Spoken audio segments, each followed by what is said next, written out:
When you start doing your form for the Melbourne Cup, you're not thinking it's the Melbourne Cup, you're just doing your homework that it's another 2-mile race. But if you're lucky enough to win it, well, it does change your life. I'm very fortunate that Vow And Declare come along, and winning it in 2019 meant that I know what it feels like to be a Melbourne Cup winning jockey. Vow And Declare's won it for Australia. They're on top of the world. I remember having all my family there. It was quite special just to have him run on course at the one time. And I remember Danny O'Brien, he was amazing. Leading into, before he got a run or didn't get a run, he was like, well, Craig, we've done everything we can. He either will or he won't, and just put us all at ease.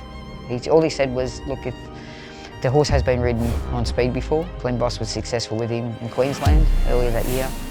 And he said, but I'm not going to tell you what to do. The barrier's the barrier, you know the horse, and that was it. Hunting horn now. Goes in, Vow And Declare. With Craig Williams, his 16th attempt at the great race. Yeah, I remember. I can go through every stage of that race. Well, Vow And Declare stayed really well. That's one thing he did. He didn't really have a great acceleration. So he was always one of those horses that you're always working on him, and he stayed really well. And it was probably testament to him that he was that type of horse in the end with the pressure. But at the 400 metres when Frankie went, he just had the greatest acceleration. I went, oh wow, whoosh, straight away, and he put a couple of lengths on us. And I thought, oh well, we're going to be somewhere in the end anyway, just keep batting. And then I remembered actually thinking about my riding position and him, just keep urging him along and keep encouraging him. And we were still there, and then I saw Prince of Arran, and he surged, and I thought, oh, it's going to be between Frankie and Prince of Arran, but I'm still there somewhere. And then all of a sudden, I get inside the clock tower, and I thought, wow, there's really not much between us. And Vow And Declare was still just chugging through his gears, and he was just galloping, and he's holding his own. And then I could feel something in the corner of my right eye, and I could remember feeling that the post wasn't coming quick enough. All I can recall was then next minute it was like you're on a boat, and then the wave hit you, and we got put off balance and moved around, and then next minute Vow And Declare just surged, and wow, we found ourselves in front, winning the 2019 Melbourne Cup.